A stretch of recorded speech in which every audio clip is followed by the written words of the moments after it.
Why are you doing this to us? Because you were home.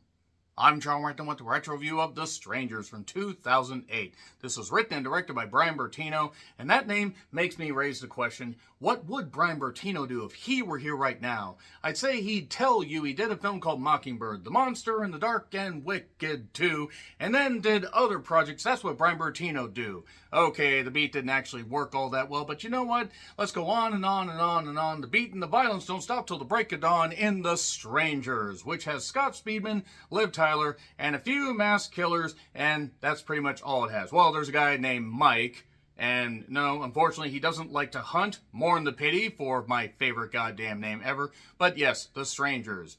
The fact that something from 2008, when I was 27 years old, qualifies for retro review status certainly says a lot. And this movie was pretty well received among at least some horror fans, to the point that people were demanding a sequel, and they finally got one with The Strangers Prey at Night 10 years later. And with the upcoming The Strangers Chapter 1, for some reason we need a bit of an origin story. I don't quite get why. Yeah, let's revisit this. So, Scott Speedman, who has been in some projects including Underworld, Liv Tyler, who has carved out quite the career for herself, and then you have the masked killers. You have Gemma Ward, who plays Dollface, who has a doll mask for, to cover her face. I know, I can't goddamn believe the layers The Strangers has. And then you have Man in Mask, that's it. Not the Man in the Iron Mask. Nope, we don't have Leonardo DiCaprio doing a really bad accent and whatever the fuck he was doing there. Played by Kip Weeks. Man in Mask, not Man in the Iron Mask, because that would be really weird if he somehow was in that. And then Pinup Girl, Laura Margulis, who does still look quite good, I will say that. And then you have Mike, who doesn't like to hunt, Glenn Howerton. So pretty much you center around Scott Speedman and Liv Tyler's characters. After a wedding, they come back to the summer home that they rented, and let's just say things aren't going all that well. There's tension. One didn't get something that they wanted out of a particular situation. We find out in flashbacks, and there's tension. There's possible friction. Maybe there's going to be a nasty breakup. No, I've grown fond of these characters in the first few minutes of the movie. But then that tension is put obviously to the side because, well, they have to fight off 3 masked killers that are simply doing this because they were home. That's your lot right there. It is light on plot, very light on plot. And it's also light on character development. Okay, so I remember liking this movie a whole lot when I watched it in theaters.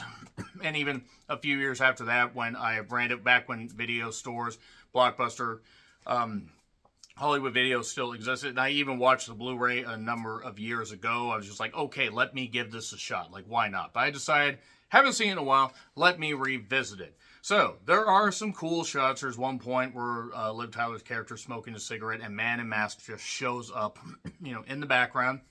And there, some early tension with Dollface knocking and saying, "Is Tamara home?" And, asked that several times. Like, and the thing is that if you didn't answer, then who the fuck knows what would have goddamn happened. And maybe, I don't know. Keep your resources with you. Like, maybe keep access to your cell phones, even though this was 2008 and it was the flip phones. And maybe don't be fucking idiots. Look, upon revisiting this movie kind of annoyed me. Not as much as The Strangers Prey at Night, but this movie is kind of bad. I'm not sure what I necessarily saw in it, even though there are some good shots. And yes, you don't need an explanation for why people are doing what they're doing. That's fine. But I didn't have any reason to root for Scott Speedman and Liv Tyler. They could have freaking died in the first 10 minutes for all I care. We could just follow the killers doing cleanup or just driving down the goddamn road. I will take this 10 out of 10 times over Strangers Prey at Night, don't get me wrong, which I will revisit at some point, and maybe do a Redux review, because my old review of that from 6 fucking years ago somehow got 600 something views. Now, they also presented this as something so legit, like, on February 11, 2005, a couple, based on imaginable horrors, and this is their story. It's inspired by true events. And yes, there are crimes like this, I'm sure, that take place in the backwoodsy areas and everything, but just the fact that they presented it like this and it just ended up being a lot of bunk and a lot of bullshit just really made me it just kind of stuck in my craw. Stick it up your craw. Also, the killers aren't very effective. The only reason they're effective in this, even mildly, is because Scott Speedman and Liv Tyler's characters are fucking idiots. And yeah, they're just normal people trying to pool their resources and survive. And they're just regular people. That's fine. But the thing is, you have no. I didn't care who fucking died. Also, the fact they started in the beginning with two boys that, oh my god, there's so much blood. Mother, blood.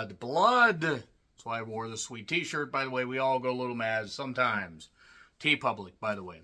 Good artist there. Did an unboxing video. Check it out. Also have the Pearl shirt back there. Thing is The Strangers is just not very good overall upon revisiting. Even with the decent horror elements and a few... There's one good point down a hallway, where there's this nice shot and you have one of the killers behind Mike. And Mike meets an unfortunate end. And yeah, it's a retro view. Sorry. If you have not seen The Strangers, yeah, you probably figured out there were spoilers here. Sorry. I don't know why the fuck you would think that there wouldn't be spoilers in a movie that's over 16 goddamn years old. Or at least close to it. Yeah, 1.4 million violent crimes in the U.S. according to the FBI. So, there's a knock at 4 a.m. at a cabin. No Batista in this to save us because he was still in WWE. I believe feuding with Edge at this point, if I recall correctly, because he didn't do much besides that. So, at least in 2008. So, he decides, hey, here's what I'm going to do.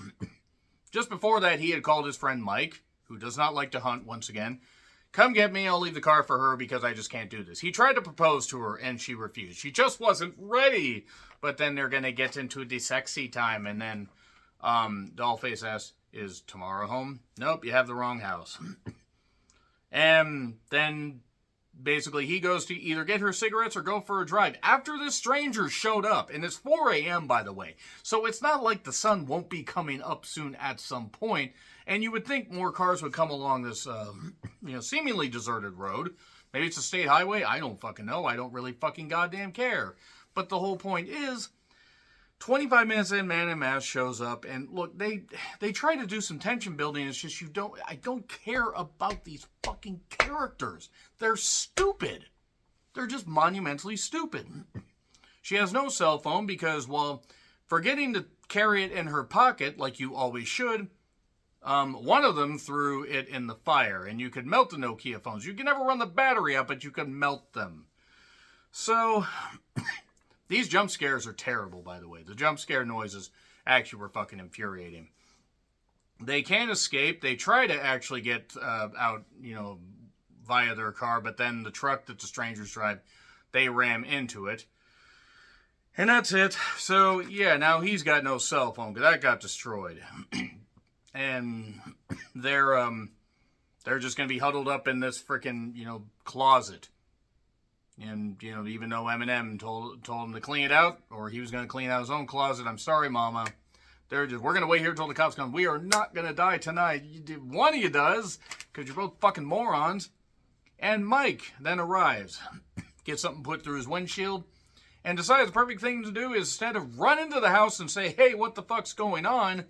Let me walk slowly. This movie is like 84 to 85 minutes. I mean, yes, the unrated version's a few minutes longer. Why would you want to see more of this? Because the unrated version doesn't really give you all that much. It gives you a little bit more violence. That's about it. He goes down the hallway. Man in Mask is right behind him, which, okay, that's a cool shot. That's kind of neat. And then instead of saying hello before, he waits until he gets to the open doorway. Hello, boom, and then he gets shot. Oh my God, I shot him. We could take his keys and we could go, we could do that, but no, we can't possibly be intelligent about this. Oh yeah, by the way, then Scott Speedman suddenly, and I know he has a character name of James, but just saying his full name reminds me that this guy has been in better stuff than this.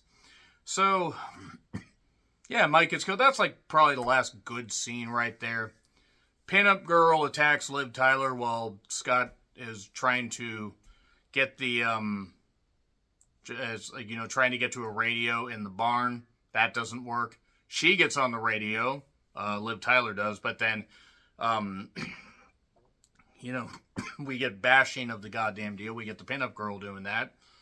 And it could be any number. It could be any of the two girls. It doesn't really fucking matter. But it is pinup girl because of the dark hair. And then the car is lit on fire. It's lit AF, I believe, as the kids say. So it's hide in the closet.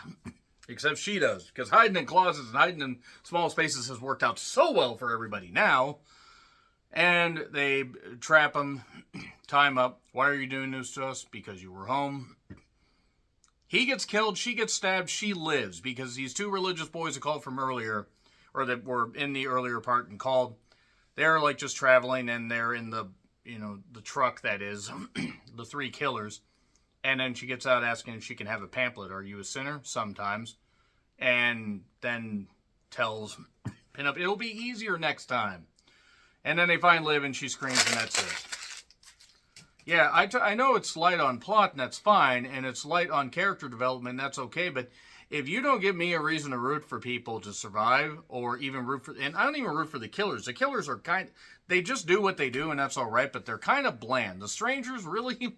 has not aged all that well. Really isn't all that great. But again, Strangers Prey at Night, oh ho ho ho, I may do a redux and see how that does. That movie was terrible.